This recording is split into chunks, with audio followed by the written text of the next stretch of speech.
మాయాజూదములో ఓడిపోయిన పాండవుల గురించి 5 ఊళ్ళు అడిగిన స్వామి.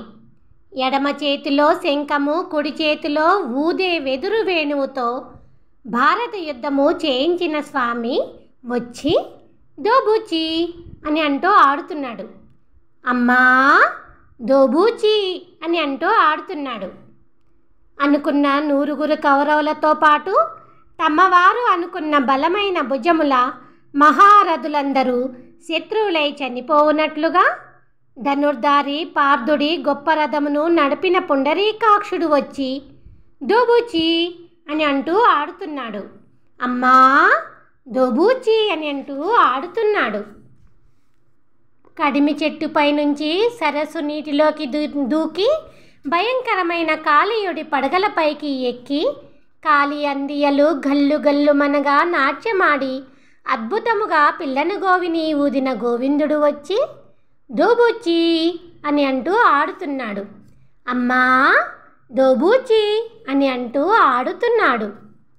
రాక్షసుడైన కంసుడి చావు గురించి కటిక చీకటిలో పుట్టి కల్లా కపటము ఎరుగని రేపల్లెలో చేరి గొల్లెవారిని ఆనందపరిచి గోపికల అందమైన వస్త్రములను దొంగిలించిన దొంగ వచ్చి దోబూచి అని అంటూ ఆడుతున్నాడు.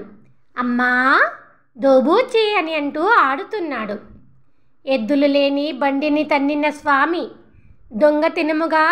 దొంగతనముగా నేతిని తింటుండగా నందుడి భార్య యశోదాదేవి చూసి అమ్మ దొంగ అని అంటూ కవ్వపు తాడుతో రోటికి కట్టగా బిక్కుబిక్కుమన్న అమాయకపు గోవిందుడు వచ్చి దోబూచి అని అంటూ ఆడుతున్నాడు. అమ్మా దోబూచి అని అంటూ ఆడుతున్నాడు.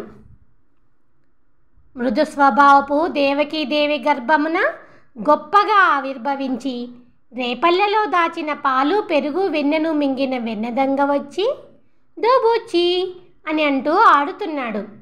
అమ్మా దోబూచి అని అంటూ ఆడుతున్నాడు. దత్తత తీసుకున్నదో లేక తానే కన్నదో తెలియని అమాయకపు యశోదాదేవికి లేత సింహమైన స్వామి నల్లని ఒత్తైన ఉంగరాల జుట్టు గోపాలుడు వచ్చి దోబూచి అని అంటూ ఆడుతున్నాడు. అమ్మా దోబూచి అని అంటూ ఆడుతున్నాడు.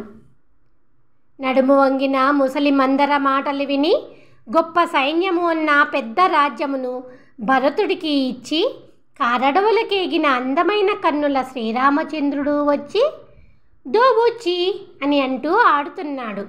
అమ్మా దోబూచి అని అంటూ ఆడుతున్నాడు.